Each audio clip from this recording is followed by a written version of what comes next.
عزیز بھائیوں، یہ محفل پاک چونکہ امام علی مقام رضی اللہ تعالیٰ عنہ کے عظیم اور خوبصورت نام سے اس کو سجایا گیا ہے، سب سے پہلے تو یہ بات یاد رکھیں کہ دین کے اندر ایمانیات کے بعد جو اہم درجہ ہے وہ محبت کا درجہ ہے۔ محبت جس جگہ سے رخصت ہوتی ہے وہاں تلخیاں پیدا ہوتی ہیں، اور جس جگہ محبت آ جاتی ہے وہاں خوبصورتیاں پیدا ہوتی ہیں۔ اللہ کو ماننا بھی ہے، اللہ کی عبادت بھی کرنی ہے، اللہ کے حضور سربہ سجود بھی ہونا ہے، اللہ کے دین کی تبلیغ بھی کرنی ہے، لیکن والذین آمنوا اشد حبا للہ، اپنے رب سے شدید محبت بھی کرنی ہے۔ اگر تو سجدہ محبت کے ساتھ ہو، پیار کے ساتھ ہو، تو وہ سجدہ بڑا لذت والا ہو جاتا ہے، وہ کبھی بھی تھکاتا نہیں۔ کبھی بھی انسان عبادت کر کے، اطاعت کر کے، رب کے احکامات پہ چل کے، حتیٰ کہ میدان جہاد میں جان دے کے بھی انسان مزہ ہی محسوس کرتا ہے، کیونکہ اسے اپنے رب سے محبت ہو گئی۔ نبی پاک علیہ السلام پر ایمان بھی لانا ہے، حضور کی اتباع بھی کرنی ہے، نبی پاک صلی اللہ تعالیٰ علیہ وسلم کے لائے ہوئے دین کو دنیا میں پھیلانا بھی ہے، تبلیغ دین بھی کرنی ہے۔ لیکن محبوب نے فرمایا ایمان تب مکمل ہونا ہے جب ہر چیز سے بڑھ کر مجھ سے پیار کرنا۔ یہ حضور سے پیار ہو جائے نا، تو آپ یقین کریں کہ یہ جو انسانی زندگی میں کچھ ایسے اثرات پیدا ہو جاتے ہیں نا، جس سے وہ گھٹن محسوس کرتا ہے، پریشان ہوتا ہے، کمزور ہو جاتا ہے، تھکتا ہے، اکتاتا ہے، سچا پیار کرے محبوب سے۔ وہ محبت بندے کو اتنا باذوق رکھتی ہے کہ بڑی ساری تلخیاں ہو کے گزر جاتی ہیں، پتہ بھی نہیں چلتا۔ بڑی ساری آزمائشیں سر اٹھا کے خود بخود بیٹھ جاتی ہیں، انسان کو احساس ہی نہیں ہوتا۔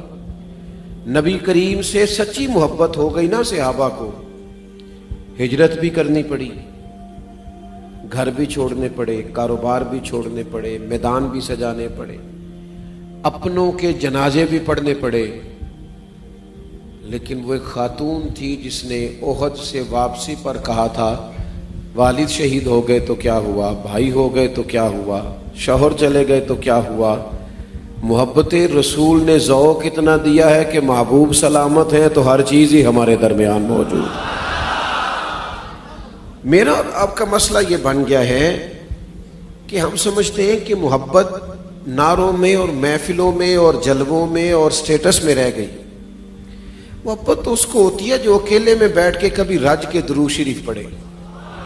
محفل نعت میں بھی آپ نعت سنیں، بڑا مزہ آئے گا، لیکن کبھی اکیلے بیٹھ کے بھی نعت سنیں، تنہائی میں، اکیلے میں۔ آپ کبھی اکیلے میں بیٹھ کر فقط اس نیت سے درود پاک پڑھیں کہ میری حاضری ہو جائے، قبولیت ہو جائے اور میں مدینہ شریف کا مسافر ہو جاؤں۔ جب تک آپ اپنی کیفیت کو خود محسوس نہیں کرتے، درجنوں لوگ آپ کو عاشق رسول کہیں تو اس سے کیا فرق پڑتا ہے؟ آپ کو سارے لوگ کہیں آپ تندرست ہیں، لیکن جب تک آپ کو خود محسوس نہیں ہوتا میں ٹھیک ہوں، کسی کے کہنے سے کیا اثر ہوگا؟ میرے لیے لوگ بڑے کلمات کہہ دیتے ہیں، ابھی بھی حضرت نے کچھ کہا، میں شرم سے پانی تھا کہ من آنم کہ من دانم، مجھے تو پتہ ہی ہے نا جو میں ہوں۔ عرض یہ کرنا چاہتا ہوں کہ مریض کو سارے کہیں ماشاءاللہ آپ ٹھیک ہیں، جب تک اس کی درد نہ جائے وہ ٹھیک ہے، سارے کہیں فلاں بڑا عاشق ہے، فلاں اچھا گمان ہے، اچھی بات، اچھی گواہی ہے، کہیں، لیکن تو بتا کتنی راتیں ہو گئیں کبھی تیری آنکھ سے حضور کے لیے آنسو نکلا ہے؟ تو خود سے بات کر، کسی سے نہ کر۔ کتنا زمانہ بیت گیا، کبھی تیرے دل میں تڑپ پیدا ہوئی ہے کہ یار میں محبوب کریم علیہ السلام کی یاد میں رو لوں؟ کبھی ایسا ہوا ہے کہ تو نے کہا ہوا آج اور کوئی کام نہیں، صرف وضو ہوگا، خوشبو لگے گی، مصلی بچھے گا اور میں اپنے حبیب پہ درود و سلام پڑھوں گا؟ جب تک میں اور چونکہ محبت ہر ایک کی ذاتی ہوتی ہے بھائی، وہ چیک کرنے کے لیے کسی کے پاس کوئی آلہ نہیں ہے، وہ بندے کو پتہ ہے یا اللہ رسول کو پتہ ہے، وہ انفرادی فعل ہے، اور دل کا ہر شخص کا معاملہ ہے۔ تو دین میں محبت کا اتنا بڑا درجہ ہے، اور پھر حضور کی ہر نسبت کی محبت بندے کے دل کو ٹھنڈا کر دیتی ہے۔ حضور سے محبت کریں تو محبوب پاک کی ازواج پاک سے بھی محبت کریں، حضور سے محبت کریں تو چاروں شہزادیوں سے، ان کی اولادوں سے بھی محبت کریں، محبوب سے محبت کریں تو ہر صحابی رسول سے بھی محبت کریں۔ اور پھر ایسے لوگ جن کی محبت کرنے کا ذکر اللہ نے قرآن میں فرما دیا، صحابہ نے عرض کی حضور کچھ نظر پیش کرنے کو جی چاہتا ہے آپ کی خدمت میں۔ آپ نے بڑی تبلیغ فرمائی ہے، ہماری تربیت پہ بڑی جد و جہد کی ہے، کچھ نظر پیش کرنے کو جی چاہتا ہے۔ اللہ کریم نے فرمایا قُل لَا أَسْأَلُكُمْ عَلَيْهِ أَجْرًا إِلَّا الْمَوَدَّةَ فِي الْقُرْبَى۔ ہمیشہ آیت سنتے ہو، پڑھتے ہو، غور کرتے ہو، کبھی اس کو دیکھو تو صحیح کہ یہ معنی کیا بنا؟ یا رسول اللہ نظر پیش کرنی ہے؟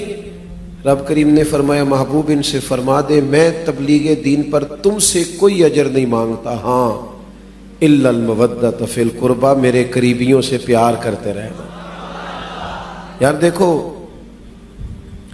ہم تو اس ذوق کے لوگ ہیں کہ ہم اپنے اساتذہ کے بچوں کا احترام کرنا بھی ضروری سمجھتے ہیں۔ ہم وہ لوگ ہیں کہ مرشدان گرامی کی اولادیں، ان کی اولادیں، محسنوں کی اولادوں کا اکرام بھی بڑا ضروری سمجھتے ہیں۔ قرآن مجید کی آیات ہیں، احادیث ہیں، اپنی جگہ پر یہ نصوص موجود ہیں، لیکن اگر یہ سارا کچھ احکام کی صورت میں نہ بھی ہو تو پھر بھی ہمارے سب سے بڑے محسن تو مدینے والے محبوب ہی ہیں نا۔ تے اصلا نال جے نیکی کریے، اصلا نال جے نیکی کریے او نسلاں تاک نہیں بھول دے۔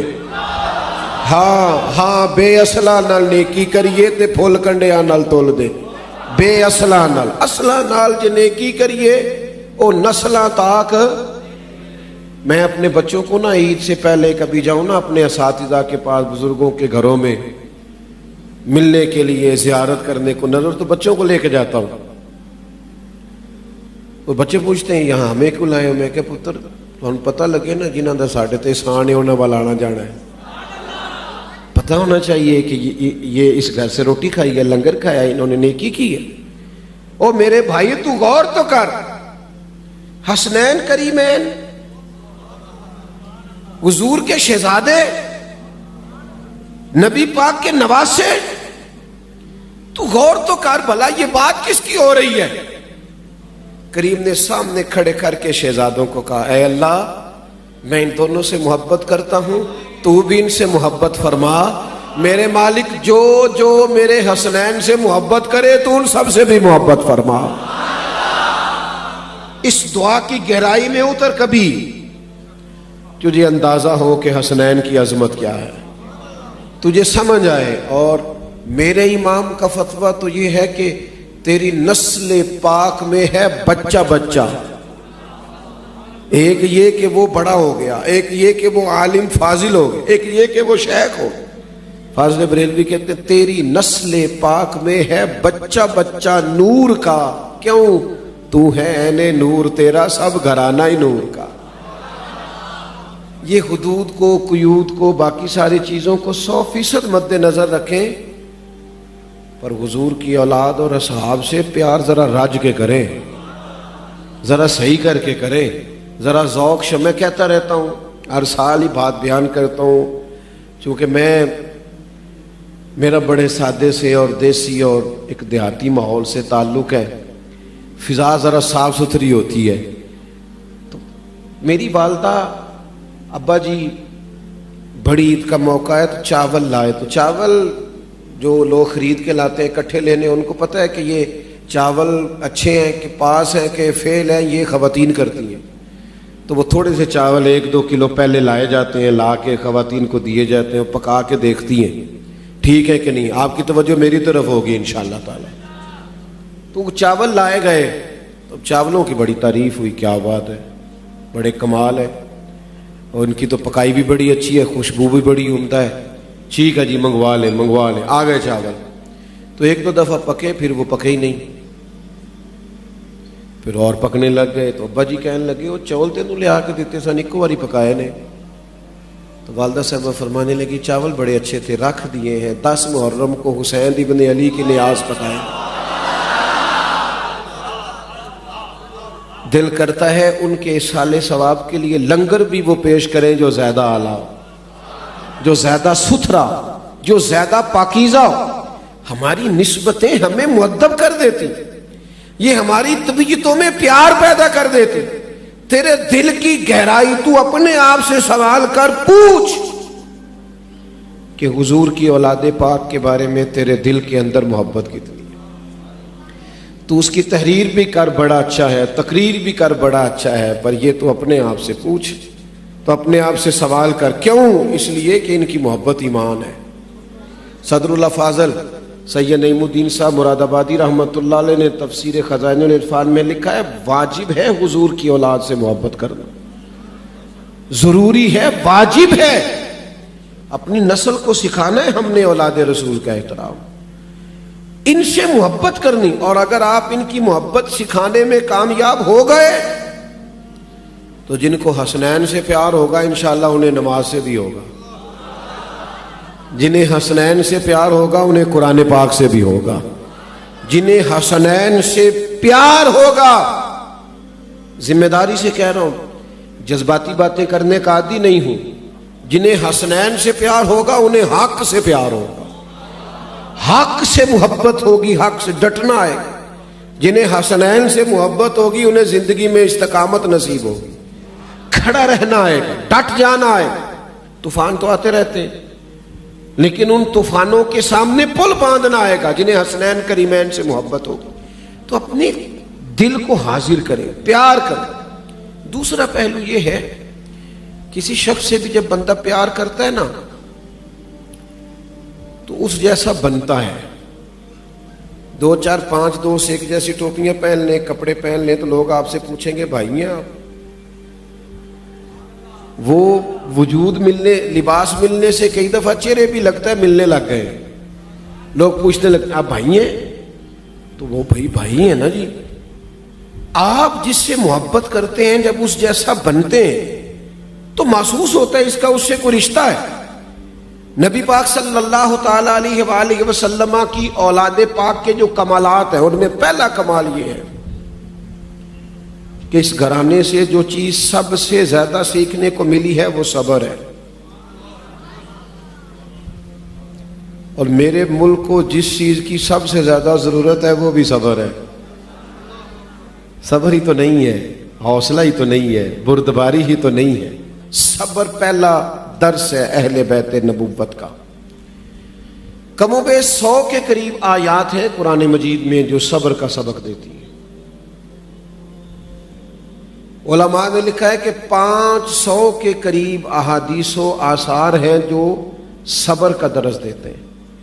ساری باتوں کو سامنے رکھ کر مولا علی شیر خدا فرماتے ہیں، مصنف ابن ابی شیبہ میں موجود ہے، فرماتے ہیں جو انسانی وجود میں سر کا مقام ہے وہی دین میں صبر کا مقام ہے۔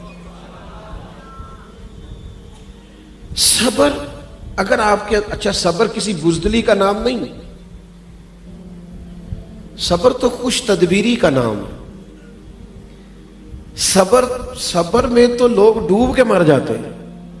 ہاں سخت لفظ کہا کسی نے امام اعظم ابو حنیفہ کو ان کی والدہ کے تعلق سے۔ امام صاحب صبر کر کے آگے گزر گئے، وہ آدمی دھڑام سے گرا، روئی پرواز کر گئی۔ حضور کیا ہو گیا؟ فرمانے لگے ابو حنیفہ کے صبر نے اس کی جان لے لی، اس کی جان لے لی ابو حنیفہ کے صبر نے۔ ملت کے جوانوں، جب تک طبیعتوں میں صبر پیدا نہیں کرتے، میں دیکھتا ہوں لوگ اس قدر زیادہ بے چین، بے قرار، الجھے ہوئے، پریشان ہیں۔ اور ہمارے ملک میں تو خاص کر مسئلہ ہے، جہاں سے بھی خبر آتی ہے خیر کی آتی کوئی نہیں، جس سے بھی آپ پوچھ لیں گے 2 4 مایوسی کی خبریں، پریشانی کی خبریں۔ اس ملک کو کچھ بھی نہیں ہوگا کیونکہ داتا علی اجویری کا ملک ہے، بابا فرید کا وطن ہے، پیر مہر علی شاہ کا وطن ہے۔ یہ کیا ہونا ہے؟ لوگ آتے جاتے رہتے ہیں، جو ظلم کرے گا، زیادتی کرے گا، نقصان کرے گا وہ دیکھ لے گا۔ باقی ہماری قوم کا المیہ ہے، ان کا ذہن ہے، ان کو جو حکومت بھی جو خواب بھی دکھاتی ہے اس کے پیچھے چل پڑتے ہیں۔ اور میں بڑی دیر سے کہہ رہا ہوں کہ یہ جتنے بھی لوگ ہیں نا، آپ کسی بھی جماعت سے وابستہ، انہیں سوچنا چاہیے کہ اب سب نے تو دیکھ لیا ہے موقع لگا کے، تو اپنی زندگی میں آپ ہمت کریں، صبر خوش تدبیری ہے، اپنے حصے کا کام کریں، اپنے حصے کی ڈیوٹی کریں۔ میرے ذمہ اگر پڑھانا لگا ہے تو حکومت مجھے پڑھانے سے تو نہیں نہ روک رہی، تو میں کیوں نہ ذرا جم کے پڑھاؤں؟ میری بات کی سمجھ آ رہی ہے؟ جس کے ذمہ جو لگا ہے وہ ڈیوٹی تو ڈٹ کے کرے، اور پھر تھوڑا سا انتظار کرے، اللہ تعالیٰ جب بھی فیصلہ فرمائے گا فضل والا ہی فرمائے گا، رحمت والا۔ دوسری بات، اہل بیت نبوت سے سیکھو سادہ طرز حیات۔ خواہشات کے چنگل میں پھنسے ہوئے لوگ اپنی ذات سے باہر نہیں نکل پاتے، جن کو صرف ایک خواہش کے بعد دوسری خواہش پوری کرنی ہے، ایک چیز کے بعد دوسری چیز کا حصول کرنا، تو وہ تو بیچارے اپنے محلات بنانے سے فارغ نہیں ہوتے، کسی کے لیے کیا کریں گے؟ وہ تو نئی گاڑی ہے اور وہ خریدنی ہے، اور نئے ماڈل کا موبائل آ گیا تو وہ لینا ہے، تو فلان جگہ مجھے جائیداد میں اضافہ کرنا ہے۔ تو یہ خواہشات کے چنگل میں پھنسے ہوئے لوگ یہ کیا کریں گے؟ کسی درویش نے کہا تھا، لوگوں نے اتنا پایا نہیں جتنا ہم نے ٹھکرایا ہے۔ کمال یہ ہوتا ہے کہ تو کسی چیز کو الوداع بھی کہے نا۔ اہل بیت نبوت کا کمال یہ ہے، ایک وقت روٹی ہے، دو وقت کا فاقہ ہے، اذان دی ہے تو جم کے، قرآن پڑھا ہے تو جم کے، اور نماز اس رنگ میں پڑھی ہے کہ سیدہ پاک عرض کرتی ہیں، مالک کبھی کو رات لمبی ملے نا میں ذرا ڈٹ کے سجدہ تو کر لوں۔ سادہ طرز زندگی میں اپنے آپ کو مالک سے جوڑ کے رکھنا۔ ہم تو بھائی وہ کئی پیارے چلے گئے ملک سے باہر، خواہشات پوری کرنی ہے بچوں کی، بیچارے آئے ہی نہیں، سالوں بیت گئے، ضروریات تو پوری ہو ہی رہی تھی، خواہشات نے الجھا دیا بڑے لوگوں۔ تیسری بات جو اہل بیت سے سیکھنی ہے ہمیں، اور ہمیں اس پر غور کرنا ہے اور زیادہ توجہ دینی ہے، وہ یہ ہے کہ ہمارے اندر حوصلہ ہونا چاہیے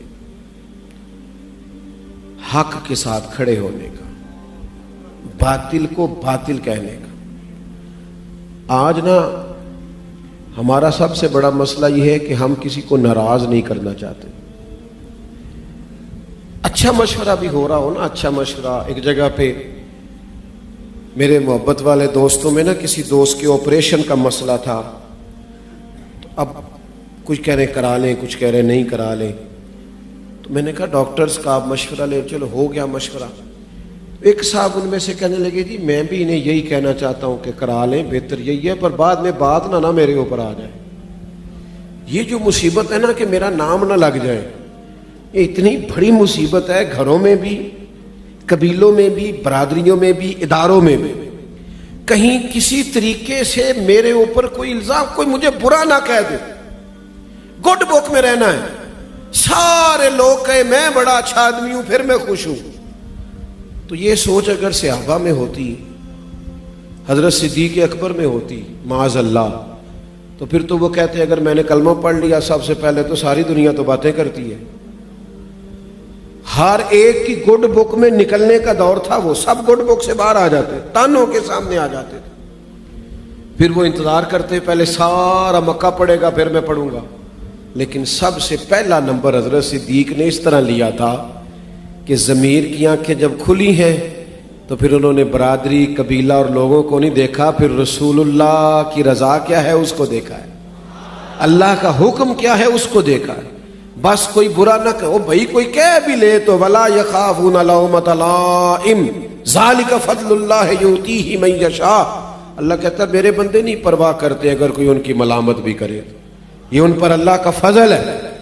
تو اپنی زندگی میں حق کے ساتھ کھڑا ہونے کا، حضور سید عالم علیہ السلام ارشاد فرماتے ہیں قیامت کے دن اللہ تعالیٰ کچھ لوگوں سے فرمائے گا فلاں جگہ حق بات کہنی چاہیے تھی تم نے کیوں نہیں کہی، تمہاری ذمہ داری تھی، وہاں سچ بولنا چاہیے تھا، حق بات کہنا تھی، تم نے کیوں نہیں کہی؟ تو بندے عرض کریں گے مالک ہم لوگوں سے ڈر گئے تھے، ووٹ نہ ٹوٹ جائے، لوگ ناراض نہ ہو جائے، ہم لوگوں سے ڈر گئے تھے. تو حضور فرماتے رب فرمائے گا میرا زیادہ حق نہیں تھا کہ تم مجھ سے ڈرتے، حق تو میرا تھا کہ مجھ سے ڈرتے، تم لوگوں سے ڈرتے رہے. اپنی زندگی میں سچ بولنے کا دائیا پیدا کریں، حق بات کہنے کا مزاج اپنی طبیعت میں لائیں. یہ اہل بیت نبوت کا سبق ہے. پھر اگلی بات یہ ہے استقامت نہیں لوگوں کے اندر. کل کہیں کھڑے نظر آتے ہیں تو آج کہیں کھڑے ہیں، پرسوں پھر کہیں اور کھڑے ہیں، پھر دیکھتے ہیں آج کل ہوا کس کی ہے اس کے ساتھ کھڑے ہو جاتے ہیں. سہارے ڈھونڈتے پھرتے ہیں، تلاشتے پھرتے ہیں کہ کہیں سے کوئی ایسی جگہ مل جائے جہاں مجھے بھی تھوڑا چھتری کے نیچے آنے کا موقع میسر آئے. بھائیو، استقامت انسانی زندگی کا حسن ہے. جس آدمی میں استقامت نہیں نہ ہوتی وہ کچھ بھی نہیں کر پاتا. ہمارے نوجوانوں کو آپ دیکھیں تو ان کا کوئی پروگرام ہی نہیں ہے کدھر جانا ہے، کوئی فیصلہ ہی نہیں ہے. صبح کچھ سوچتے ہیں اور دوپہر کو اپنی ہی بات کے مخالف دلائل دے رہے ہوتے ہیں. آپ کسی جگہ جب تک ڈٹتے نہیں، کھڑے نہیں ہوتے. نبی پاک علیہ السلام نے فرمایا اللہ تعالیٰ کو وہ عمل زیادہ پسند ہے اگرچہ تھوڑا ہو پر روز ہو. استقامت کے ساتھ آپ کی صحابی فرماتے ہیں حضور مدینہ طیبہ تشریف لائے ہجرت کر کے،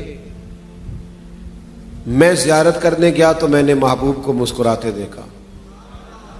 فرماتے ہیں پھر 10 سال حضور نے ظاہری طور پر مدینہ طیبہ میں قیام کیا ہے، میں نے جب بھی دیکھا ہے مدینے والے محبوب کو مسکراتے ہی دیکھا ہے. استقامت اخلاقیات کی، استقامت آپ کے حسن تکلم کی، استقامت آپ جس شعبے میں ہیں اس کی. ہمارے قبلہ عالم فرمایا کرتے تھے ایک کام کرو زندگی میں پر سونا کر کے کرو. لوگ سارے کام کرنا چاہتے ہیں، ایک بھی ٹھیک نہیں ہوتا. آپ ایک کریں اسے ٹھیک کر کے کریں، استقامت کے ساتھ کریں، کھڑے ہو کے کریں. دیکھیں جتنی چیزیں بندے کو بلیک میل کر سکتی ہیں نا وہ ساری میدان کربلا میں امام حسین کی طرف آئیں. وطن چھوڑنا پڑے گا، کس قدر انسان کے لیے مشکل ہوتا ہے. پھر یہ کہ قید چاروں جانب فوجوں کا کھڑا ہونا، پھر یہ کہ بھوک پیاس، پھر یہ کہ بچے ساتھ، کمزور نہیں پڑ جاتا آدمی. وہ ساری چیزیں جو کسی کو توڑ سکتی ہیں وہ ساری تھیں. لیکن امام علی مقام رضی اللہ تعالیٰ عنہ میدان میں ڈٹ کے کھڑے رہے. سارا طوفان آ کے گزر گیا، شہادت تو امام حسین کی ہوئی لیکن قیامت تک رسوا ان کے مخالفین ہوئے. مر وہ گئے جو حسین ابن علی کو شہید کرنے کے لیے آئے، ختم ہو گئے، تباہ ہو گئے، نام و نشان مٹ گئے. استقامت جب آپ کے اندر استقامت ہوتی ہے نا، آپ کسی جگہ کھڑے رہتے ہیں. اچھا پھر لمبا نہیں کھڑا رہنا پڑتا، تھوڑی دیر ہی کھڑا رہنا پڑتا ہے. پر ہم تھوڑی دیر بھی کھڑے نہیں رہتے، تھوڑی دیر جمنا پڑتا ہے، تھوڑی بہت. وہ ایک دانشور نے بڑی خوبصورت بات کی. اس نے کہا میرے حالات کچھ بگڑ گئے تھے تو دوست تھوڑے تھوڑے نا نکلنے لگ گئے، جان چھڑانے لگ گئے، ہلکا پھلکا کہنے لگ گئے کہ میرا کوئی نہیں کچھ لگتا. تو میں نے انہیں کہا کہ میں کوئی ہمیشہ کے لیے مسائل کا شکار نہیں ہوا، تھوڑی دیر ہی ہے، تو اتنا رشتہ مجھ سے توڑنا جتنا پھر دوبارہ جوڑنا آسان ہو جائے. پھول نہ توڑ دینا اس لیے کہ تھوڑی وقت کے لیے حالات خراب ہوئے، ٹھیک ہو جائیں گے. حالات اوپر نیچے نہیں سمجھ رہی بات، حالات اوپر نیچے. میری طرف دیکھیں، قرآن مجید نے کئی واقعات بیان کیے پر جناب یوسف علیہ السلام کے قصے کو احسن القصص کہا. سونا قصہ، خوبصورت. کیوں؟ پہلے جناب یوسف باپ کے لاڈلے، پھر وہی یوسف کنویں میں ہے، پھر وہی مصر کے بازار میں ہے، پھر وہی شہزادے ہیں اور شہزادوں جیسی زندگی ہے. اور کیا بات ہے، کیا آنا جانا، کھانا پینا، ادب احترام. پھر وہ وقت بدل گیا، پھر آپ مصر کی جیل میں. پھر وہ کریم ہے نا، جس ملک کے قیدی تھے اسی ملک کا اس نے حکمران بنا دیا. یہ نحن نقص علیک احسن القصص، تمہیں ایک ایسی بات بتاتے ہیں، ایسا واقعہ جو قصوں میں سونا ہے. اپنی زندگی اس سے عبارت کرو، یہ اوپر نیچے حالات ہوتے رہیں گے. امام علی مقام شہزادے ہیں، محبوب کے کندھوں پر ہیں. پھر انہوں نے کئی حالات اوپر نیچے ہوتے دیکھے. حضرت صدیق کے زمانے میں جنگیں دیکھی، جناب عمر کے دور میں دیکھی، حضرت مولا علی جناب عثمان کا دور دیکھا، بڑا کچھ دیکھا. پھر امام علی مقام نے کربلا بھی دیکھی. لیکن پتہ ہے اللہ نے ان کے لیے درجہ کیا رکھا ہے؟ وہ جنتی جوانوں کے سردار ہیں. اچھا میں بات سمیٹنے لگا ہوں. بس ہمارے ہاں نا ڈھیر سارے لوگ لاڈلے ہیں. منظور نظر، محبوب، یہ تو عام لفظ ہے نا آج کل. اور کئی لوگوں سے آپ پوچھیں گے تو ان کی زندگی ایسی ہے کہ میں تو ہمیشہ سے لاڈلا رہا ہوں، اساتذہ کا بھی، مشائخ کا بھی، اور جناب میں ماں باپ کا بھی، اور فلاں جگہ کا بھی، فلاں جگہ کا بھی. تو میں کہتا ہوں لاڈلے تو ہمیشہ آزمائشوں میں ہوتے ہیں. تاریخ میں تو کوئی ایسا لاڈلا نہیں جس نے آزمائشیں نہ دیکھی. یاری تیری سونا ہے پر آزمائشاں تیریاں اگ. اے سونا پرکھیا جامد ہے پہلو نہ لگاں دے لگ. نامی کوئی بغیر مشقت نہیں ہوا، 100 بار جب عقیق کٹا تب جا کر نگی ہوں. تو لاڈلا ہے تو اپنی محنت تو بتا، تو اگر لاڈلا ہے تو اپنی مشقت تو بتا. لو میں لاڈلا ہوں بھئی، آپ مفت میں لاڈلے ہو گئے. یہاں تو جتنے لاڈلے تھے وہ آزمائش میں تھے. تو میرے عزیز تیار رہیں. اگر کسی نے اونچے درجات لینے ہیں تو پھر اسے اسی مشکل سے گزرنا پڑے گا جو مشکلات اللہ کے محبوبوں اور لاڈلوں پر آئی ہیں. تو سب سے پہلی گزارش آپ کی خدمت میں یہ ہے کہ رج کے پیار کریں اللہ سے، اللہ کے رسول سے، صحابہ سے، اہل بیت سے، اولیاء سے، اور جم کے کریں. اور یہ میرا اور آپ کا ذاتی مسئلہ ہے، اس کو اپنے دل سے خود پوچھ لیں کہ آج تک کیفیت کیا ہے. ایک تو یہ. دوسری بات پھر اہل بیت سے سیکھیں، صبر سیکھیں، ان سے سادہ طرز زندگی سیکھیں، حق کے لیے کھڑا ہونا سیکھیں، استقامت کا نور سیکھیں، صبر کا زیور لیں. میں نے بات کو چونکہ ختم کرنا ہے. آج کل ایک اور بھی مسئلہ ہے ہمارے ہاں، نقیب، خطیب، واعظ میری طرح کے، اور پھر جناب نعت خواں، وہ کہتے ہیں فلاں نسبت والا ہے لہذا بس بڑی جلدی جنت میں جائے گا. تو میں کہتا ہوں کہ جن کی سب سے قریبی نسبت تھی نا امام حسن اور حسین، انہوں نے تو کافی آزمائش دیکھی ہے، جو بڑی قریبی نسبت تھی. اور پھر ہمارے زمانے میں یہ بھی ہوا کہ یہ نسبتوں والا ہے، شاید تھوڑی نماز بھی پڑھ لے تو معاذ اللہ گزارا ہو جائے. آخری رات تھی نا جو میدان کربلا کی، تو یزیدی فوجوں نے کہا فیصلہ سنائیے جنگ کے بیت. تو امام علی مقام نے کہا صبح بتاؤں گا. تو حضرت عباس کہنے لگے حضور مجھے تو آپ کے فیصلے کا پتہ ہے، تو بھی بتا دیتے. تو فرمایا تیرا کیا خیال ہے، رات سوچنے کے لیے لی ہے؟ کہ حضور کس لیے؟ فرمایا تجھے پتہ نا حسین کو سجدوں سے بڑا پیار ہے. یہ آپ نے بول کے بتانا ہے. امام علی مقام کو کس چیز سے پیار ہے؟ اللہ آپ کا بھلا کرے، بولیں جی کس چیز سے پیار ہے؟ تمہیں پتہ ہے نا مجھے سجدوں سے پیار ہے. تو فرمایا ایک رات اس لیے لی ہے کہ ذرا جم کے سجدے کر لوں اپنے رب. تو بھائی وہ کیسا شخص ہے جو 10 محرم والے دن بھی نماز نہیں پڑھتا؟ 2 چیزوں سے امام علی مقام کا بڑا پیار ہے، ایک نماز سے، دوسرا قرآن پاک. خوب توجہ کریں نماز پر، تلاوت قرآن پر، اور تربیت لیں. یہ بھی سارا مہینہ کربلا کا بحث کر کے نہ گزار دینا. تربیت لیں کہ ہمارے لیے تربیت کیا ہے امام علی مقام کی شخصیت میں. آپ یقین کریں جینا آ جائے گا جو امام علی مقام سے جینا سیکھے گا. زندگی میں محسوس ہوگا کہ غم سارے نکل گئے اگر امام علی مقام سے فیض لے گا. آج ایک بڑی کمال کی حدیث اور ایک بہت زبردست کانسیپٹ اس حدیث سے ہمیں سیکھنے کو ملے گا. رسول پاک علیہ الصلوۃ والسلام کا فرمان عالی شان ہے لا تصلوا علی الصلاۃ البتراء. آقا فرماتے ہیں کہ مجھ پر ادھورا درود مت پڑھا کرو. فقالوا وما الصلاۃ بتراء، یا رسول اللہ ادھورا درود کیا ہے؟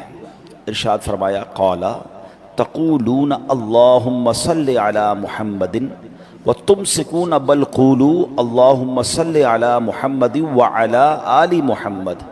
آقا علیہ السلام نے فرمایا کہ تم اللہم صلی علی محمد تک پڑھ کر رک جاؤ، یہ ادھورا درود ہے، یعنی حدیث کا مضمون ہے۔ اس کی بجائے یوں پڑھو اللہم صلی علی محمد وعلی آل محمد۔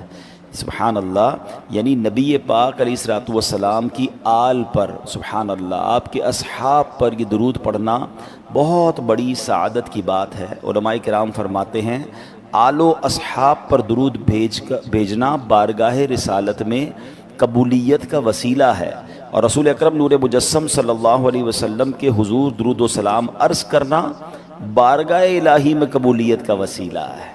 تو درود پاک پڑھنا ہے، اور انشاءاللہ نبی پاک کی آل پر بھی درود پڑھنا ہے، اصحاب پر بھی درود پڑھیں تاکہ اور برکتیں ہمیں نصیب ہوں۔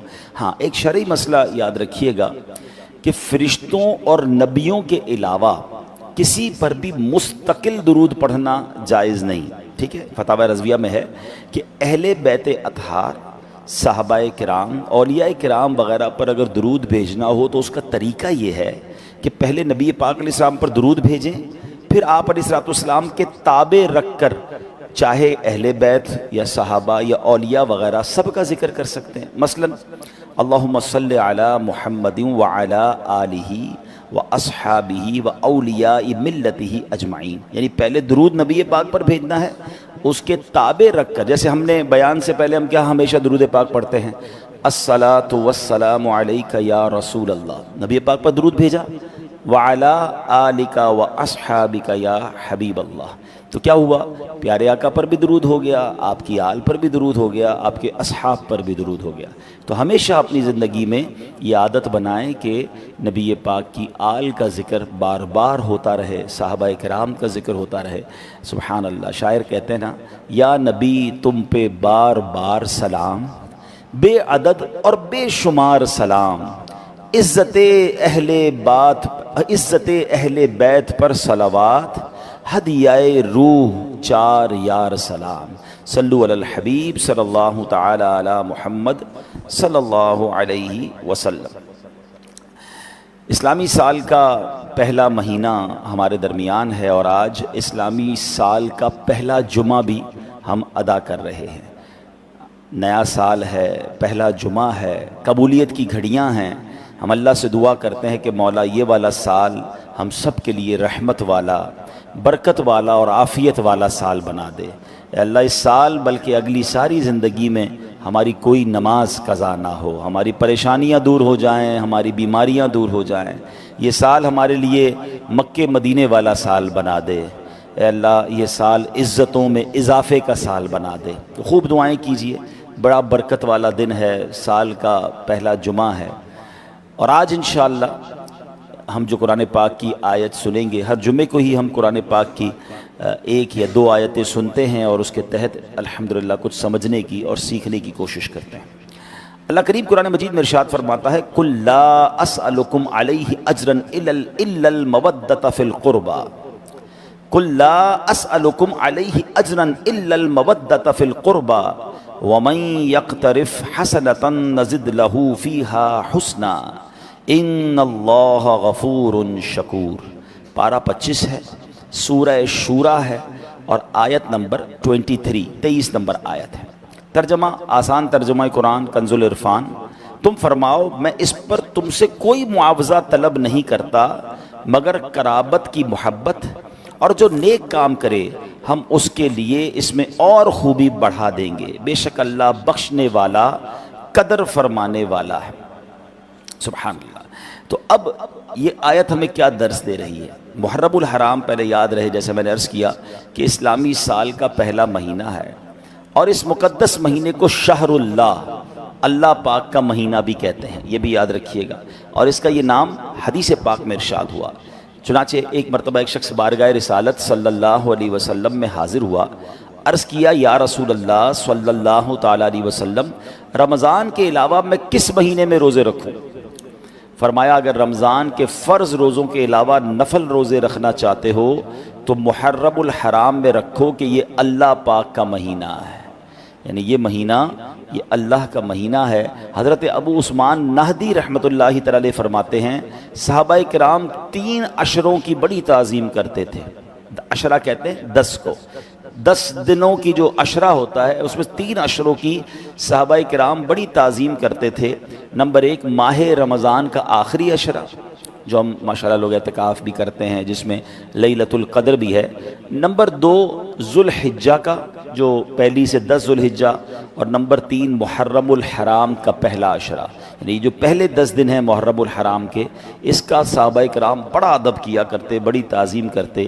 اللہ کرے کہ ہم بھی خوب ان 30 دنوں، یہ ٹوٹل 30 بنتے ہیں، 10 10 10 3 عشرے، ہم ان کا احترام کریں، نیک کام کریں، علم دین سیکھیں، خصوصیت کے ساتھ علم گناہوں سے بچیں۔ اللہ کرے کہ نفل روزے رکھیں، نفل عبادت کریں۔ سبحان اللہ، دعوت اسلامی کے ماحول میں ان 10 دنوں کا بڑا شاندار اہتمام ہوتا ہے۔ بلکہ دیکھا جائے تو ان تینوں 10 دنوں کا، رمضان کے آخری 10 دن، ذوالحجہ کے پہلے 10 دن، محرم کے 10 دن، ان 30 دنوں میں مدنی مذاکروں کا سلسلہ ہوتا ہے عالمی مدنی مرکز فیضان مدینہ میں، اور وہ مدنی چینل پر لائیو ٹیلی کاسٹ بھی ہوتے ہیں۔ دعوت اسلامی کے جو امیر ہیں، دعوت اسلامی کے جو بانی ہیں، حضرت علامہ مولانا ابو بلال محمد الیاس اتار قادری صاحب، آپ مدنی مذاکرے فرماتے ہیں۔ تو بڑا اچھا کہ یہ 10 جو اب محرم کی راتیں بھی ہیں، ہو سکے تو فیضان مدینہ جائیں، ورنہ مدنی چینل پر روز عشاء کے بعد 2-2.5 گھنٹے علم دین سیکھنے کا آپ کو شاندار موقع ملتا ہے۔ اللہ پاک ہمیں یہ دن جو ہے خوب عبادت میں گزارنے کی توفیق عطا فرمائے۔ اگر پورے 10 دن روزہ نہ رکھ سکیں تو کم از کم عاشورہ کا روزہ ضرور رکھیں، اور اس کے ساتھ ایک دن ملا لیں، یا تو 9 محرم یا 11 محرم، کیونکہ پچھلی قومیں بھی اس دن کا روزہ رکھتی تھی۔ تو سرکار دو عالم علیہ الصلوۃ والسلام نے فرمایا کہ ایک دن اس میں، اس حدیث کا خلاصہ ہے کہ ایک دن اس میں اور بڑھا لیا جائے، تو یا تو 9-10 محرم رکھ لیں، ویسے بھی چھٹی ہوگی۔ تو ہمارے یہاں اس بار جو 9-10 محرم ہے وہ منگل اور بدھ ہے، آنے والا منگل اور آنے والا بدھ جو ہے وہ 9-10 محرم ہے۔ تو آپ نے اس میں کوشش کر کے، چھٹیاں بھی ہیں، روزہ بھی رکھنا ہے، اور ہماری اسی مسجد میں انشاءاللہ 9 محرم کی رات، یعنی منگل کی رات عشاء کی نماز کے فوراً بعد ایک اجتماع فضائل اہل بیت ہوگا، اور اس میں آپ نے سب نے آنا ہے، کیونکہ اس میں انشاءاللہ ہم کربلا کے واقعے کے حوالے سے بھی سنیں گے، فضائل اہل بیت بھی سنیں گے، اور پھر انشاءاللہ یہاں پر لنگر کا بھی اہتمام ہوگا، لنگر حسینی کا اہتمام ہوگا۔ تو یہ بڑی رات ہے، عبادت کی رات ہے، تو آپ نے عشاء کی نماز یہیں ادا کرنی ہے اور اس پروگرام میں بھی شرکت کرنی ہے۔ اب آتے ہیں آیت کی طرف۔ سورہ شورا کی جو آیت تلاوت کی، تو اس کے بارے میں کیا ارشاد ہوتا ہے؟ معاملہ یہ تھا کہ جب نبی پاک علیہ الصلوۃ والسلام مکہ پاک سے مدینہ طیبہ ہجرت کر کے جب تشریف لائے، تو انصار صحابہ کون تھے؟ چلے یہ بھی سمجھ لیں، مہاجرین و انصار کئی بار آپ نے سنا ہوگا۔ مہاجرین کہتے ہیں جو مکے سے مدینے گئے تھے، اپنا سب کچھ چھوڑ کر گئے تھے، اور انصار وہ تھے جو مدینے میں آلریڈی رہتے تھے، جنہوں نے ان کو ویلکم کیا تھا۔ تو نبی پاک جب مکے سے مدینے پہنچے، تو جو انصار صحابہ تھے انہوں نے دیکھا کہ سرکار دو عالم علیہ الصلوۃ والسلام کے پاس ظاہری مال و اسباب نہیں ہیں، یعنی نبی پاک کوئی بہت زیادہ پیسے اور بہت سارا سامان، ہم گھر شفٹ کرتے ہیں تو سامان بھی لے کے جاتے ہیں، کچھ لوگوں کو تو ٹرک اور سزوکیاں بھر کے جاتی ہیں، مگر ایسا نہیں ہوا تھا۔ صحابہ کرام اور نبی پاک علیہ الصلوۃ والسلام مکے سے جب مدینے ہجرت کی تھی تو کچھ بھی نہیں لے کر گئے، کیونکہ وہاں تو ظلم تھا، چھپ چھپا کے تو سفر ہوا تھا۔ تو اب جب وہاں کے صحابہ نے دیکھا کہ نبی پاک کے پاس تو بظاہر کوئی اسباب ہی نہیں ہے، تو انہوں نے کیا کیا کہ کچھ لوگوں نے کچھ چیزیں جمع کی اور سرکار دو عالم علیہ الصلوۃ والسلام کی بارگاہ میں لے کر آئے کہ حضور آپ ہی کے صدقے ایمان ملا ہے، آپ ہی کے صدقے اللہ کی پہچان ملی ہے، آپ نے ہم پر اتنے احسان کیے ہیں، یہ چھوٹا سا تحفہ حضور آپ کی بارگاہ میں ہم لے کر آئے ہیں، چھوٹا سا نذرانہ لے کر آئے ہیں۔ سبحان اللہ۔ نبی پاک علیہ الصلوۃ والسلام کی اس کیفیت کے بارے میں شاعر کیا خوب لکھتے ہیں کہ مالک کونین ہیں گو پاس کچھ رکھتے نہیں، مالک کونین ہیں گو پاس کچھ رکھتے نہیں، دو جہاں کی نعمتیں ہیں ان کے خالی ہاتھوں میں ہیں۔ آپ تو اللہ کے حبیب ہیں نا، خود فرما چکے ہیں کہ اگر میں یہ چاہوں، حدیث پاک کا خلاصہ ہے کہ یہ مکے کے پہاڑ میرے ساتھ سونے اور چاندی کے بن کر چلنا شروع ہو جائے۔ نبی پاک کی تو شان ہی نرالی تھی نا کہ آپ اشارہ فرماتے، مگر یہ جو آپ کا جو فقر تھا نا، یعنی یہ جو آپ کی سادگی تھی، یہ آپ کی جو غربت والے معاملات تھے، یہ نبی پاک کے اختیاری معاملات تھے۔ بڑی اہم بات ہے، ہم میں سے کوئی خود غریب ہو اور وہ کہے میں صبر کر رہا ہوں، تو یہ کمال نہیں ہے، ٹھیک ہے یہ بھی اچھی بات ہے، مگر ایک شخص وہ ہو کہ جس کے پاس دنیا کی ساری نعمتیں ہوں مگر وہ فقر والی زندگی گزارے، وہ غریبوں والی زندگی گزارے، وہ سادگی والی زندگی گزارے، یہ کمال تھا سرکار دو عالم علیہ الصلوۃ والسلام کا۔ اچھا اس پر بھی علماء نے بڑی ڈیبیٹ کی ہے کہ سرکار دو عالم صلی اللہ تعالیٰ علیہ وسلم نے یہ فقر کیوں اختیار کیا، یہ عاجزی اور یہ سادگی کا انداز کیوں تھا؟ اللہ اکبر، سچی بات پتہ ہے کہ علماء کہتے ہیں اس میں بھی غریب امتیوں کا خیال تھا۔ اب سوچئے اگر نبی پاک علیہ الصلوۃ والسلام بادشاہوں والی زندگی گزار سکتے تھے، اللہ کی ساری کائنات ہی بنائی گئی نبی پاک کے صدقے، نبی پاک کی وجہ سے، آپ وجہ تخلیق کائنات ہیں، ہی از دا ریزن آف دا اول کریشن، اور یہ رب فرماتا ہے لولا کلما خلقت الافلاق، اے محبوب اگر تجھے نہ بناتا تو یہ کائنات ہی نہ بناتا۔ نبی پاک کی وجہ سے، سبحان اللہ، یہ جو ہم پڑھتے ہیں نا نعت شریف کے شعر کہ زمین و زمان تمہارے لیے، مکین و مکان تمہارے لیے، چنین و چنا تمہارے لیے، بنے دو جہاں تمہارے لیے، بدن میں ہے جان تمہارے لیے، دہن میں زبان تمہارے لیے، ہم آئے یہاں تمہارے لیے، اٹھے بھی وہاں تمہارے لیے۔ تو یہ کائنات بنی نبی پاک علیہ الصلوۃ والسلام کے صدقے۔ تو رب نے جس حبیب کے لیے کائنات بنائی اس کو کیا پرابلم، وہ جیسا عرض کرتے اللہ کی طرف سے عطا ہو جاتا۔ تو اب ذرا ریئلائز کریں کہ اگر سرکار دو عالم علیہ الصلوۃ والسلام بادشاہوں والی زندگی گزارتے، آپ کا بڑا محل ہوتا، آپ کے قیمتی کپڑے ہوتے، آپ قیمتی خوشبو لگاتے، قیمتی سواریوں پہ سفر کرتے، تو پھر جو غریب امتی ہوتے وہ یہ سنتوں پر عمل کیسے کرتے ہیں؟ پھر ہمیں بھی سنت پر عمل کرنے کے لیے بڑا بنگلہ لینا پڑتا، تو بڑی گاڑی لینی پڑتی، تو بڑی جناب خرچے کرنے پڑتے، تو غریب تو سنت سے رہ جاتا۔ تو نبی پاک کی سنت کیا ہے؟ چٹائی پر سونا ہے۔ پیارے آقا کی سنت کیا ہے؟ جو کی روٹی ہے، کھجور کھانا ہے۔ نبی پاک سادہ کپڑے پہنتے۔ تو سبحان اللہ فرمایا کہ یہ نبی پاک تو سبحان اللہ سب کے آقا ہے نا، ایسی زندگی گزاری کہ غریب امتی اس پر عمل کر لے تو سنت کا ثواب بھی مل جائے، اس کے دل کو دلاسا بھی مل جائے کہ میرے آقا بھی تو ایسے ہی تھے۔ اور امیر سادگی پر عمل کرنا چاہے تو وہ بھی کر سکتا ہے۔ امیر کو تو صرف اپنی لیوش لائف کو تھوڑا کم کرنا ہوگا نا سنت پر عمل کرنے کے لیے، غریب کو تو کچھ نہیں کرنا پڑے گا، اور اس کو تسلی بھی رہے گی کہ میں اگر غربت میں ہوں تو سرکار دو عالم علیہ الصلوۃ والسلام کی لائف کیا تھی۔ بلکہ سچی بات یہ ہے کہ جیسی زندگی نبی پاک نے گزاری نا، ایسی تو ہم اب بھی نہیں گزار رہے، ہمارے غریب بھی نہیں گزار رہے۔ کیوں؟ سرکار کا علیہ الصلوۃ والسلام کا انداز کیا تھا کہ 3 دن تک بعض اوقات آپ کے گھر میں چولہا نہیں جلتا تھا، کبھی جو کی موٹی روٹی تو کبھی کھجور پانی، تیرا ایسا سادہ کھانا مدنی مدینے والے، ہے چٹائی کا بچھونا کبھی خاک ہی پہ سونا، کبھی ہاتھ کا سرہانا مدنی مدینے والے، تیری سادگی پہ لاکھوں، تیری عاجزی پہ لاکھوں، ہوں سلام عاجزانہ مدنی مدینے والے۔ تو بہرحال صحابہ کرام نے اپنے طور پر نذرانے لے آئے کہ حضور آپ کے پاس بظاہر ہم نے دیکھا کچھ اسباب نہیں ہیں، اور ہمارا سب کچھ آپ کا ہی ہے، آپ کے صدقے تو ہمیں ایمان ملا ہے۔ تو نبی پاک علیہ الصلوۃ والسلام نے جو جواب دیا نا، قرآن کی اصل میں آیت نازل ہوئی، ارشاد ہوا کل، تم فرماؤ، کیا فرمانا ہے؟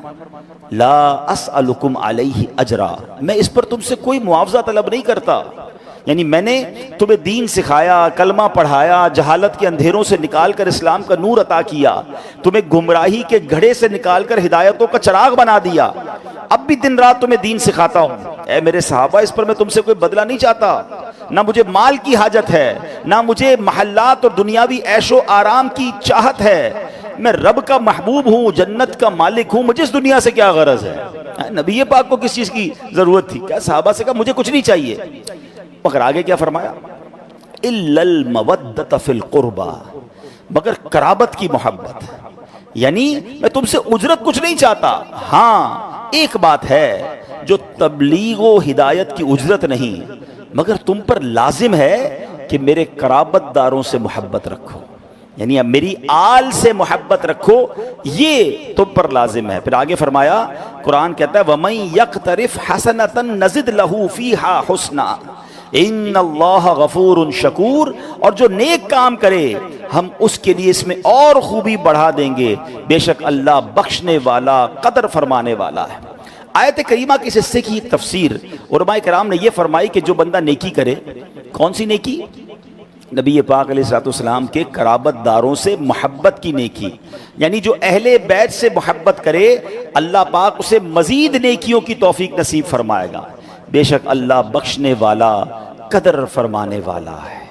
یعنی قرآن پکار پکار کر ہمیں نبی پاک کی آل سے، اہل بیت سے محبت کا درس بھی دے رہا ہے اور بتا بھی رہا ہے کہ جس نے اس پر عمل کیا سبحان اللہ پھر اسے خوب اجر بھی عطا کیا جائے گا، انشاءاللہ اس کی بخشش بھی ہو جائے گی۔ شاعر لکھتے ہیں نا، قلب میں عشق آل رکھا ہے، خوب اس کو سنبھال رکھا ہے، شکریہ تم نے آل کا صدقہ میری جھولی میں ڈال رکھا ہے، کیوں جہنم میں جاؤں سینے میں عشق اصحاب و آل رکھا ہے۔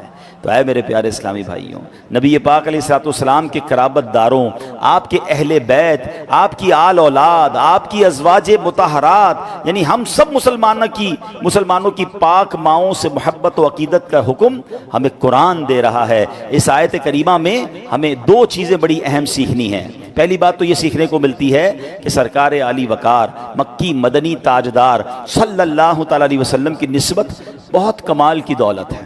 دیکھیے آپ علیہ الصلوۃ والسلام کے قرابت داروں کی محبت ایمان کے فرائض میں شامل کی گئی ہے۔ اس میں کیا حکمت ہے، اس کا کیا سبب، what is the reason behind this?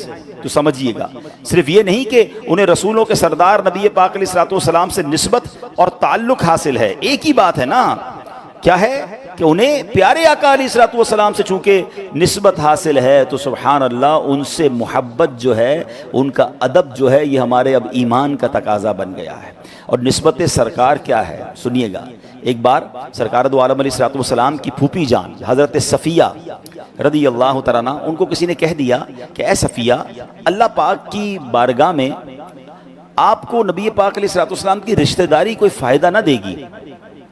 جب حضرت صفیہ نے یہ سنا تو آپ بڑی غمزدہ ہو گئیں، اور سرکار دو عالم علیہ الصلوۃ والسلام تک جب یہ خبر پہنچی تو نبی پاک علیہ الصلوۃ والسلام پر ایک جلال کی کیفیت طاری ہوئی۔ حضرت بلال سے فرمایا اے بلال لوگوں کو جمع کرو۔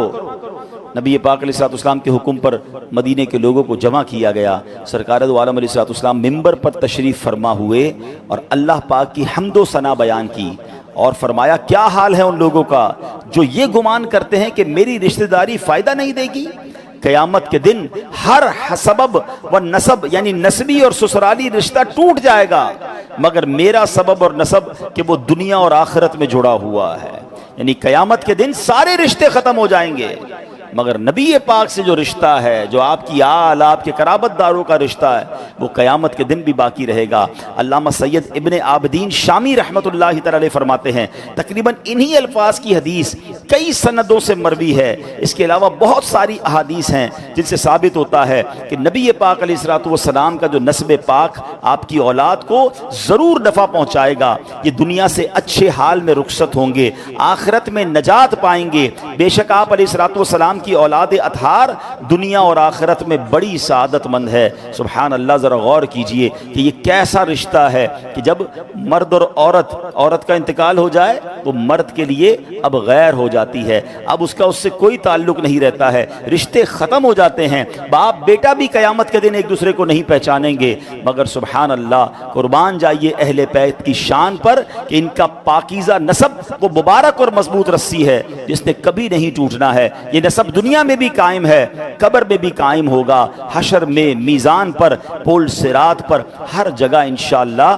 یہ کام آئے گا۔ تو اے میرے پیارے اسلامی بھائیوں، یقیناً نبی پاک کی اہل بیت جو اس زمانے میں تھی اور اس کے بعد آج بھی جو سید صاحبان ہیں، ہمیں ان سے بھی محبت سے پیش آنا ہے، ان کا بھی ادب کرنا ہے، ان کی رگوں میں بھی نبی پاک علیہ الصلوۃ والسلام کا خون دوڑ رہا ہے۔ سبحان اللہ، ہم جو غیر سید ہیں، بڑی اہم بات کہنے جا رہا ہوں، ہم ہزاروں سال اللہ پاک کی بے ریا عبادت کریں، بغیر دکھلاوے والی ہزاروں سال عبادت کر لینا اور ساری زندگی سجدے میں گزار دیں، ہمیں وہ شرف حاصل نہیں ہو سکتا جو سید زادوں کو حاصل ہے، کیونکہ سید زادے نبی پاک کے جسم پاک کا حصہ ہیں، ان کی رگوں میں دوڑنے والا خون رسول ہاشمی صلی اللہ تعالی علیہ وسلم کا خون ہے، اور غیر سید کو یہ نسب اور یہ برکت حاصل نہیں ہو سکتی ہے۔ یہ بات ہمیشہ ایڈمٹ رکھنی ہے کہ آل رسول کی شان ہی نرالی ہے، اور ہمارے بزرگان دین، ہمارے صحابہ نے اس کو اسی انداز سے ٹریٹ کیا،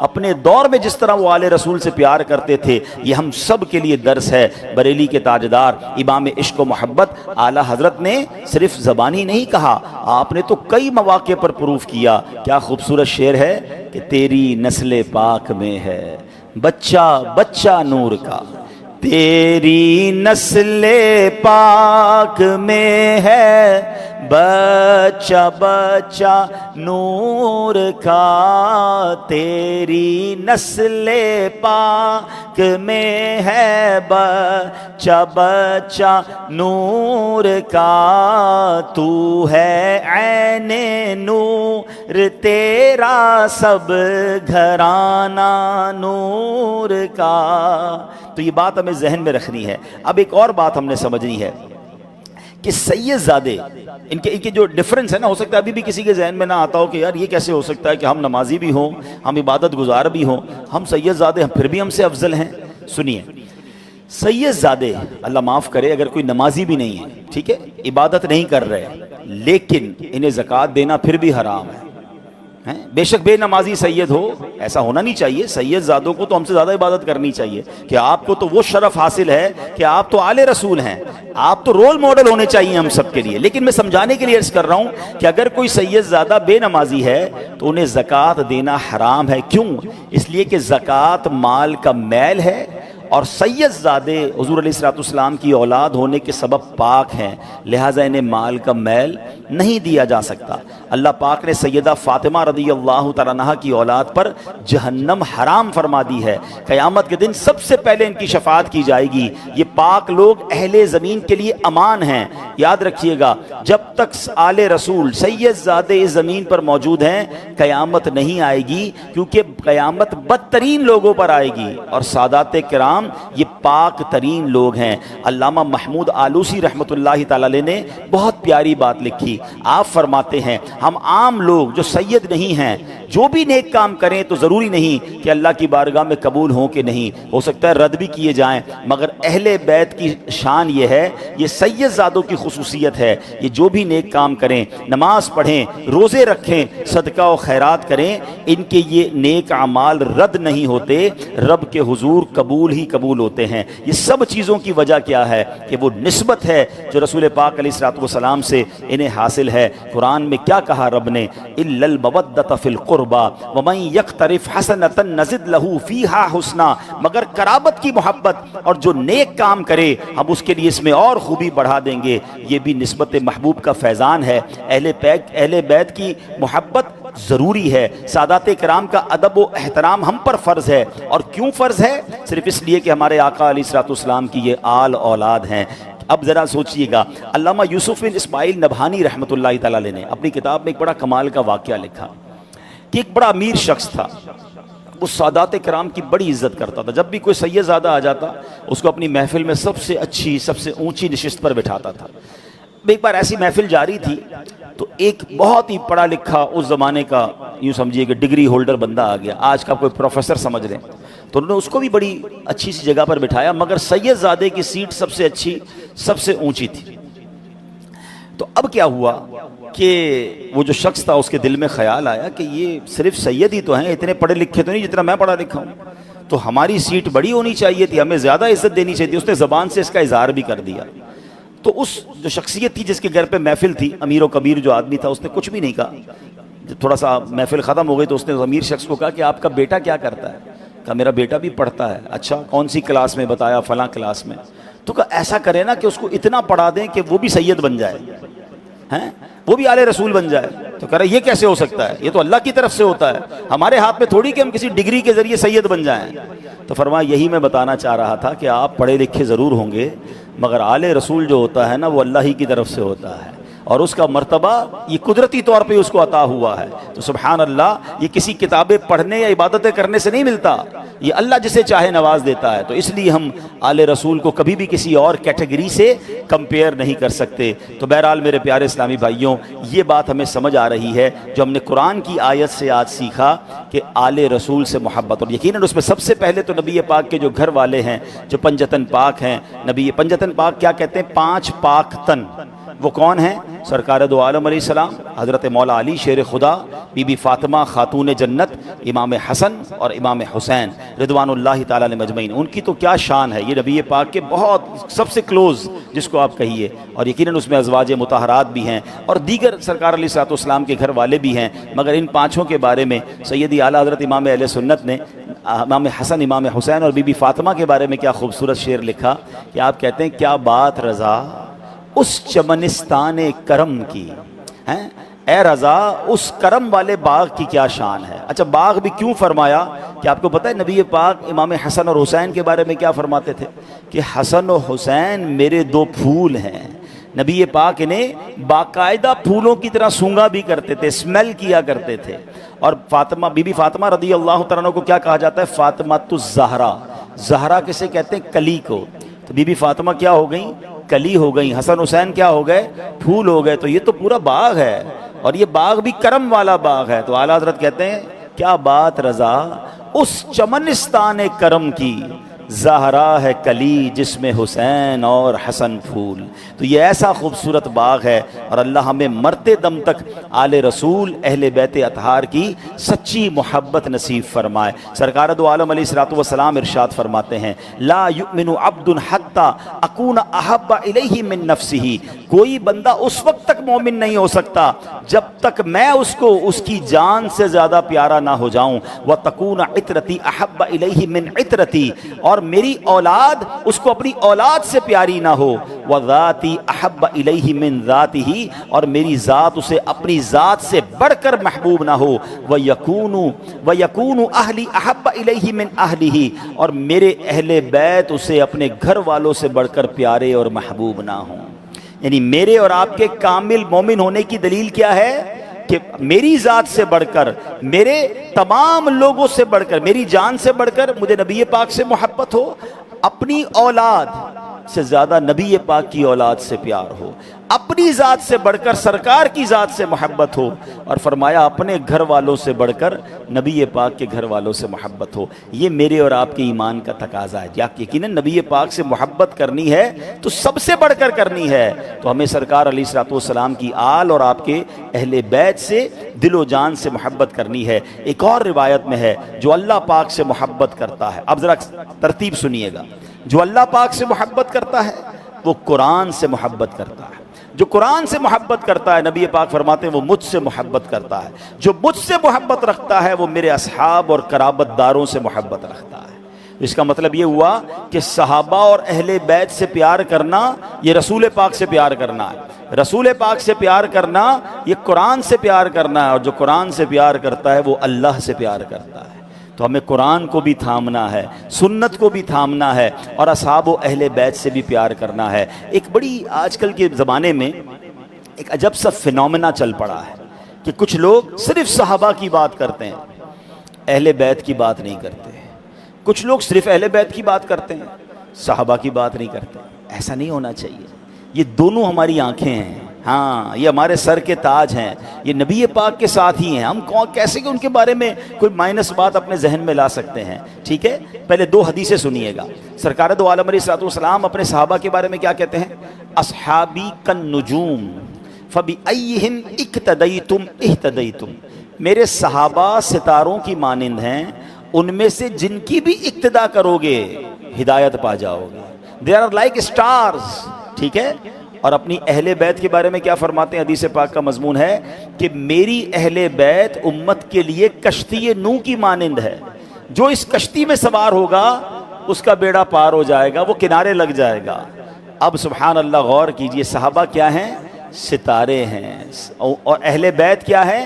وہ کشتی ہے. اب اگر جو پہلے کے لوگ تھوڑا سا جن کو تاریخ پڑھی ہو، اب تو کمپاس وغیرہ آ گئے ہیں، مگر پہلے جب کشتی کنارے لگانی ہوتی تھی نا، سمندر کا سفر کرنا ہوتا تھا، تو دو چیزوں کی ضرورت ہوتی تھی، اچھی کشتی ہو اور ستارے نظر آ رہے ہوں، تو اسی سے راستہ لوگ ڈھونڈ کر اپنا سفر طے کیا کرتے تھے۔ بریلی کے تاجدار اعلیٰ حضرت نے مسئلہ ہی حل کر دیا کہ اے اہل سنت والو، تمہارا بیڑا پار ہو جانا ہے، تمہاری کشتی بھی بڑی پیاری ہے، تمہارے ستارے بھی بڑے پیارے ہیں، تمہیں صحابہ سے بھی پیار ہے، تمہیں اہل بیت سے بھی پیار ہے۔ اعلیٰ حضرت کہتے ہیں اہل سنت کا ہے بیڑا پار، اصحاب حضور نجم ہیں، اور ناؤ ہے عطرت رسول اللہ کی۔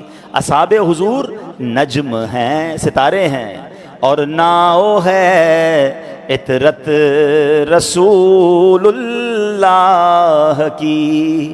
تو اپنے دل میں اصحاب و اہل بیت کی محبت خوب بڑھائیے۔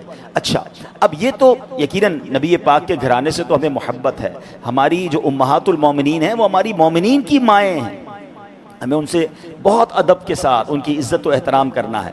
مگر اب سوال یہ ہے کہ جو آل رسول ہمارے درمیان ہمارے وطن میں ہیں، سید صاحبان، ہمیں ان کی بھی خدمت کرنی چاہیے، ان سے بھی ادب سے پیش آنا چاہیے۔ ہیں کوشش کریں، جو ماشاءاللہ مالدار لوگ بیٹھے ہیں، اگر آپ کے یہاں کوئی ملازم ہے اور وہ آل رسول بھی ہیں تو آپ ان کو نذرانے کے طور پر رقم پیش کریں، زیادہ کام انہیں نہ دیں، تھوڑا اسے احترام اور ادب سے بات کریں۔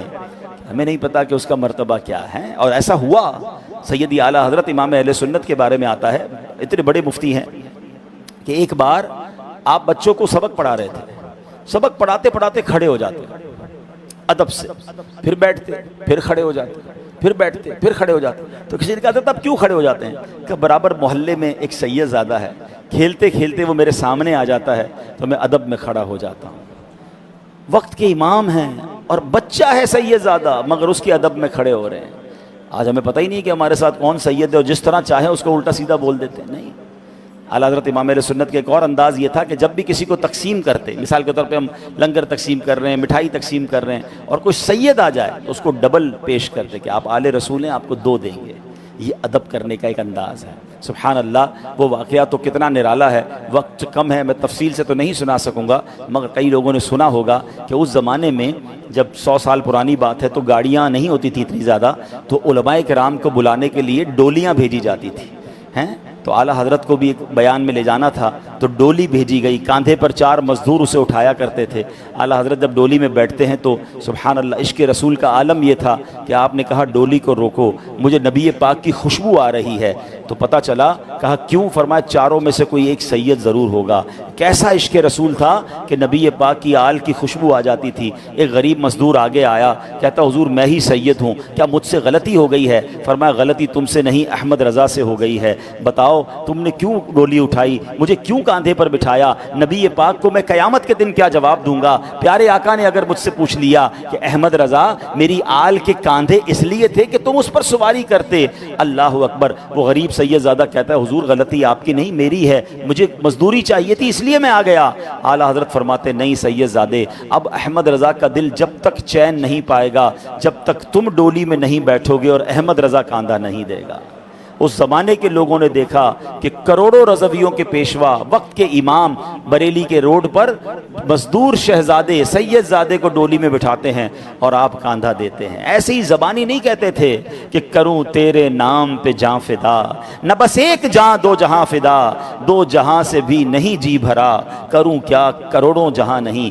یہ لوگ عشق رسول کے پیکر تھے، مگر ہمیں بھی کچھ نہ کچھ حصہ اس میں ضرور ملانا چاہیے۔ ہمارے پیر و مرشد امیر اہل سنت نے بہت خوبصورت ایک فارمولہ دیا ہے کہ اگر ہم کوشش کر کے اپنی کمائی کا، اپنے پروفٹ کا کچھ حصہ سید صاحبان کے لیے رکھ لیں، یعنی لنگر نیاز ویسے بھی لوگ اللہ کی راہ میں خرچ کرتے ہیں، مگر ایک پورشن جو ہے، مثال دیتا ہوں، آپ اپنا جتنا بھی آپ کا پروفٹ ہے 1% یا 2% آل رسول کے لیے رکھ لیں۔ دیکھیں آل رسول کو اب زکوٰۃ بھی نہیں دے سکتے نا. اب ایسے کئی غریب سید زادے ہیں وہ بیچارے زکوٰۃ بھی نہیں لے سکتے, ان کی ویسے کوئی نفلی سے مدد بھی نہیں کرتا. لیکن اگر میرے کام میں, میری آمدنی میں سید زادوں کا حصہ ہوا, آپ یقین کریں, آپ دیکھیے گا آپ کے کام میں کیسی برکت آ جاتی ہے. ارے جس نبی کا صدقہ ہم کھا رہے ہیں, اگر ان کی اولاد کی ہم خدمت کریں گے تو انشاءاللہ اللہ کی طرف سے اور رحمتیں ہم پر نازل ہوں گی. تو بہرحال محرم الحرام کا مہینہ جہاں ہمیں بہت سارے درس دیتا ہے, وہاں اہل بیت سے محبت کا درس دیتا ہے, نبی پاک کے گھرانے کا محبت کا درس دیتا ہے, اور پھر آج کے دور میں جو سید صاحبان ہیں ان کے لیے بھی ہمیں درس دیتا ہے. ہاں, سید وہی ہوگا جس کا عقیدہ اور ایمان درست ہوگا, جو صحابہ کرام کے بارے میں بھی درست عقیدہ رکھتا ہوگا. ہم اسی سید کو انشاءاللہ اس کی خدمت بڑی محبت کے ساتھ کریں. اور یہاں سید صاحبان بھی اگر مجھے سن رہے ہیں تو ہاتھ جوڑ کر آپ سے عرض ہے کہ آپ تو آل رسول ہیں, قرآن آپ کے فضائل بیان کر رہا ہے, تو ہمیں تو ایسا بننا چاہیے. وہ کہتے ہیں نا کہ میں ایسا بنوں کہ مجھے دیکھ کر لوگ میرے والد کے بارے میں کہیں کہ کیا تربیت کی ہے. تو آل رسول جو سید صاحبان ہیں, نمازوں کی پابندی ہو, عشق رسول کا پیکر آپ نظر آئیں, سنتوں کے پیکر نظر آئیں, تاکہ آپ کو دیکھ کر مزید لوگ انشاءاللہ سنتوں کی راہ پر چلنے والے بن جائیں. اللہ پاک ہمیں اہل بیت اطہار اور سید صاحبان آل رسول کا ادب نصیب فرمائے.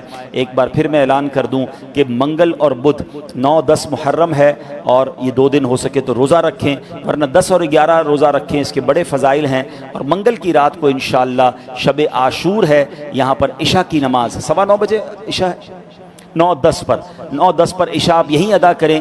عشاء کے فوراً بعد انشاءاللہ یہاں شب عاشور کا اجتماع ہوگا, انشاءاللہ میرا بیان ہوگا, اس میں واقعہ کربلا اور کربلا سے ملنے والے ہمیں کیا پیغامات ہیں وہ انشاءاللہ یہاں بیان کیے جائیں گے. یہی بیان انشاءاللہ لائیو بھی ٹیلی کاسٹ کیا جائے گا, جو ہمارے ناظرین ہیں وہ بھی شامل ہو جائیں.